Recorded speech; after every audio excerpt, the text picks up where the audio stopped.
একের পর এক তারকা ছাঁটাই করবে কেকেআর। মাত্র 6 জনকেই রিটেন করবে নাইট শিবির। রাসেল নারাইন ছাড়া আর কাকে রাখছে দল? কি প্ল্যান করে মেগা নিলামে নামবে কেকেআর? বিস্তারিত জানতে দেখুন এই প্রতিবেদনটি। গতবার চ্যাম্পিয়ন হওয়ার পর এবার সেই দল ভাঙতে হবে কলকাতা নাইট রাইডার্সকে। কারণ চলতি বছরের শেষে আইপিএল 2025-এর জন্য মেগা নিলাম হতে চলেছে। তবে বোর্ডের এই মেগা নিলামের নিয়মে খুশি নয় কোনো ফ্র্যাঞ্চাইজি। ইতিমধ্যেই ফ্র্যাঞ্চাইজিগুলি আয়োজক বিসিসিআই এর কাছে দাবি করেছে যে মেগার বদলে মিনি নিলামের আয়োজন করা হোক। তবে বোর্ড কি এই সিদ্ধান্ত নেবে তা এখনো জানা যায়নি।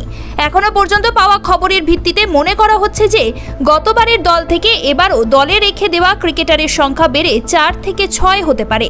এই পরিস্থিতিতে প্রশ্ন উঠছে কেকেআর এবার কাদের দলে রেখে দিতে পারে। শোনা যাচ্ছে কেকেআর এবার বেশ কয়েকজন নামী ও দামি ক্রিকেটারকে ছেড়ে দিতে পারে। নাইট শিবির থেকে যেসব খেলোয়াড় বাদ পড়তে পারেন তাদের মধ্যে রয়েছেন নীতিশ রানা, রহমানুল্লাহ গুরবাজ, জেসন রায়, সুয়শ শর্মা, হর্ষিত রানা, বরুণ চক্রবর্তী, কে.এস. ভরত, চেতন সকারিয়া, মনীষ পান্ডে এবং মুজিবুর রহমান। 2024 আইপিএলে কেকেআরের মোট 23 জন ক্রিকেটার ছিলেন, যার মধ্যে 8 জন খেলোয়াড় ছিলেন বিদেশি। এবার সেই তালিকা থেকে অনেককেই বাদ দেওয়ার পরিকল্পনা করছে নাইট টিম ম্যানেজমেন্ট। এমনটাই শোনা গেছে দলের অন্দরমহল থেকে। আর কলকাতা নয়, টাইটান আই প্লাস এখন বনগাঁ শহরে। অলংকার, যশোহর রোড, বাটার মোড়, বনগাঁ। তবে মেগা নিলামের আগে 6 খেলোয়াড়কে ধরে রাখার উপর জোর দিচ্ছে কেকেআর। তার মধ্যে প্রথম নামটাই অধিনায়ক শ্রেয়স আয়ারের। তার নেতৃত্বেই কেকেআর আইপিএল জিতেছে।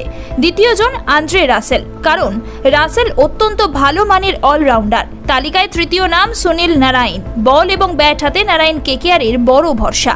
এছাড়াও তালিকায় আছে রিঙ্কু সিং এর নাম। রিঙ্কু অসাধারণ ফিনিশার। তালিকায় পঞ্চম নাম ভেঙ্কটেশ আয়ার। অস্ট্রেলিয়ান পেসার মিচেল স্টার্ককে রাখা নিয়েও প্রশ্নচিহ্ন রয়েছে কেকেআরে। তবে কাকে দলে রাখবে ম্যানেজমেন্ট আর কে বাদ পড়বেন তা সঠিকভাবে জানা যাবে মেগা নিলামের আগেই। তার আগে পর্যন্ত সবটাই রয়েছে জল্পনা ও কল্পনার স্তরে। ब्यूरो रिपोर्ट, ई समकालीन। ये टाइटन का सनग्लास है एंड इसमें पावर्ड लेंस भी लगा सकते हैं। আর কলকাতা নয়, টাইটান আই প্লাস এখন বনগাঁ শহরে। চক্ষু পরীক্ষা সহ সানগ্লাস, কন্টাক্ট লেন্স পাওয়া যাচ্ছে বনগাঁর যশোর রোডের নিজস্ব শোরুম। সরকার অনুমোদিত হলমার্ক সোনার শোরুম অলংকার। গিনি সোনার অলংকারের নির্ভরযোগ্য প্রতিষ্ঠান অলংকার, যশোহর রোড, বাটার মোড়, বনগাঁ।